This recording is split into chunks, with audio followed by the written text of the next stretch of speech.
साथी हो, तपाईँहरूलाई म एउटा घटना सुनाउन चाहन्छु।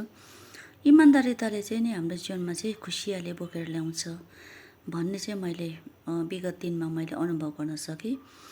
र हामी बोट लाएर जब हामी आयौँ दार्जिलिङ मोडमा, हामी गाडीबाट उत्रौँ र त्यहाँनिर चाहिँ गाडीहरू एउटा त्यहाँ एकदमै सुनसान थियो। अलिअलि अटोहरू थियो अनि अटोहरूले चाहिँ मौकाको फाइदा उठाएर चाहिँ हामीसँग भाडा कस्न लाग्यो। कहिले 150 देऊ, कहिले 200 देऊ भन्न लाग्यो।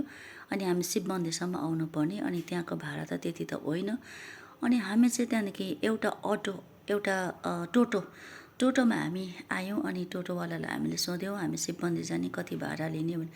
उसले हामीसँग नर्मल भाडा नै माग्यो। अनि हामीलाई खुसी लाग्यो, उसले मौकाको फाइदा उठाएन। अनि उसले मानिसहरूको आवश्यकतालाई उसले बुझ्यो, समस्यालाई बुझ्यो। अनि उसले नर्मल भाडामा नै उसले हामीलाई शिव मन्दिरसम्म ल्याइदियो। अनि शिव मन्दिर आएर पनि त्यो भैयाले हामीलाई सोध्यो तपाईँहरू कहाँ जाने भनेर। अनि हामीले आफ्नो ठेगाना बतायौँ। अनि उहाँले हामी त्यहाँबाट हामी आफ्नो घरमा जतिमा भाडा आउँछौँ त्यतिमै नै उसले ल्याइदियो।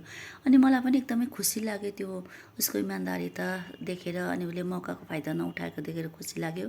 अनि मैले झर्ने बेलामा भैयालाई भने, भैया आज थुप्रैले मौकाको फाइदा उठाइरहेको थियो तर तपाईँले उठाउनु भएन, त्यो कारणले गर्दा मलाई खुसी लाग्यो भनेर मैले उसको नर्मल भाडा साथै मैले भाडा पनि बढाएर दिएँ। अनि मैले भने तपाईँ यति इमान्दार हुनुहुँदो रहेछ, त्यसले गर्दा चाहिँ मैले तपाईँलाई चाहिँ यो भाडा बेसी दिँदैछु भने। अनि त्यो पैसा बेसी दिएको देखेर चाहिँ ऊ एकदमै खुसी भयो, हँसिलो अनुहार बनायो। अनि उसले भन्यो अब यो पैसाले चाहिँ म गएर म चियाहरू खान्छु भनेर भन्दै थियो। अनि उसको मुहारमा किन एउटा हाँसो आयो, खुसी आयो भन्दा चाहिँ उसको इमान्दारिताको कारणले गर्दा। यदि उसले पनि भाडा हामीसँग बेसी लिएको भए मैले कहिले पनि बढाएर दिने थिएन।